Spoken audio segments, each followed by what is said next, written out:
Hello, I'm gonna clean my brushes, so I think it's a good time to talk about some Fude brushes, specifically these Takeda brushes. I did order these Takeda brushes directly from Takeda in Japan, so I do not have experiences with retailers. I'm sharing with you my opinions, but take them with a grain of salt because it's a few years, 3 years, I don't buy from Takeda. I do not intend to. Also, most of my brushes, if not all of them, are customized brushes in the sense that I asked Takeda to make the brushes for me. So it's a very exclusive collection of unique brushes that you can't find sold anywhere. I do not have a standard Takeda collection of brushes. I have a few, I think only this one and this one of Goter brushes. One is 16RS EXS. The name of the brush reflects the features. 16 means 16 millimeters, so 1.6 centimeter length of the hair. R means that is a round circular section, and EXS refers to the type of bristles. This, I think, is an old bunch of bristles that are precious because they are meant to be softer compared to the goat hair that is currently available now. So there's this EXS and this EXT. This is even softer. And I would say between the two, if you have to spend, I have no idea anymore or how much I spent, but it's more than 100 per brush. I would say go for EXT because I can feel the difference, and this is the softest and the thinner goat bristles that I ever experienced. When it comes to bundling, you can see here the way the heads are bundled in Takeda brushes. I don't find it is so perfect as other brands. So you can see that the surface here is not homogeneous, and it can be maybe better, a kind of a dual fiber effect when you blend the product. But when you pay so much for brushes, you don't want defects on the way they are bundled. So I find it quite less professionally bundled compared to other brands. Nonetheless, they are special because this is a feature of Takeda. Through forums, whatever, you will find that many people complain about this type of things.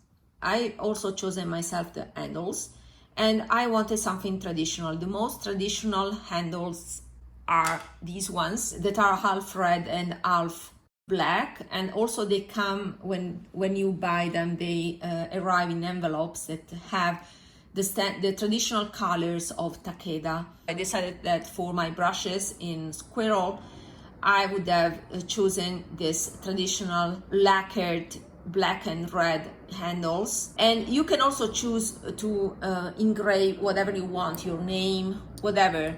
I chose to have the traditional Takeda logo. Also, this one was my choice, and I chose also to have the name of the brush because these are all custom made by me, and so these ones clarify which one is which, how I chose these brushes. Maybe this one was sold as it was, and the other ones are all custom.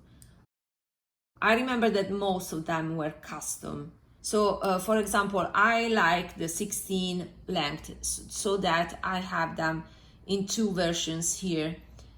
This is not pine squirrel, this is Canadian squirrel, and is a CSQU. So again, looks like pine squirrel, but is more precious than pine squirrel. Is Canadian squirrel, and these I'm sure are Canadian squirrels, but you can have a confirmation here. This was the one I'm the most proud of. It's a great brush. I found that this is higher quality compared to this Canadian squirrel that to me looked like pine squirrel. It's softer than pine squirrel, I have to admit, but it's not the best Canadian squirrel, so it depends on the batches. This one is better. And this is the brush. This, I remember that I wanted it because Aquodo made a brush like this that was discontinued. And I did it in two versions. This one is a 14S, is pointy. This is identical to a discontinued Aquodo brush because years ago, I think 3-4 years ago, Aquodo discontinued all the Canadian squirrel brushes.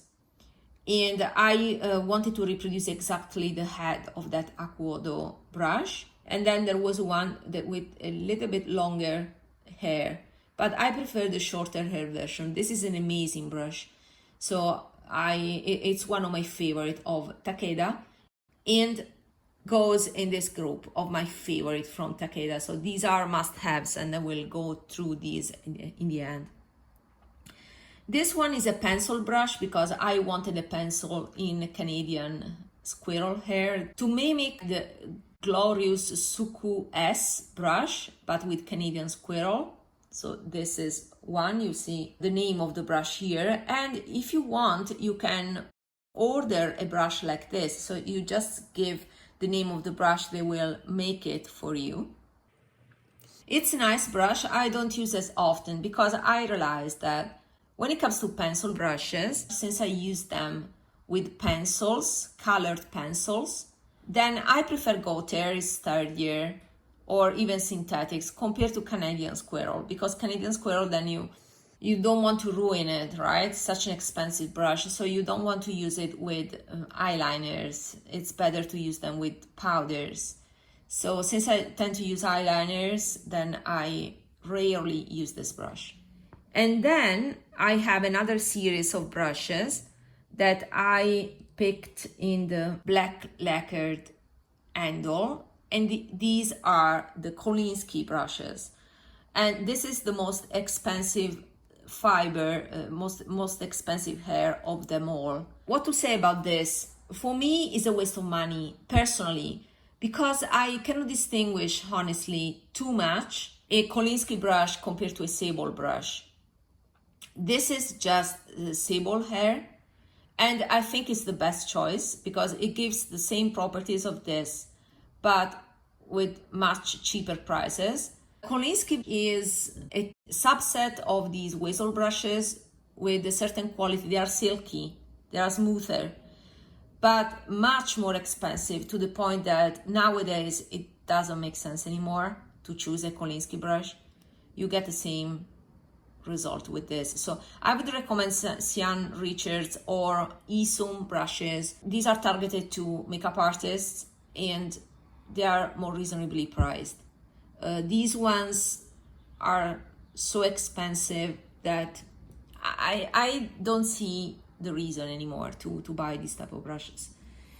I have other examples here just to show you. This is a Surat Kolinsky brush. I think Surat still provides Kolinsky brushes that you can see are quite small usually. They're not so big as this one. This is also quite pricey. This is number 11.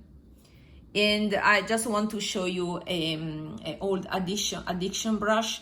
Also they switched to synthetics right now. Now addiction is available in US. But back in the days, I imported this from Japan. This is pure Kolinsky and is very precious brush. You see how long is the fiber here.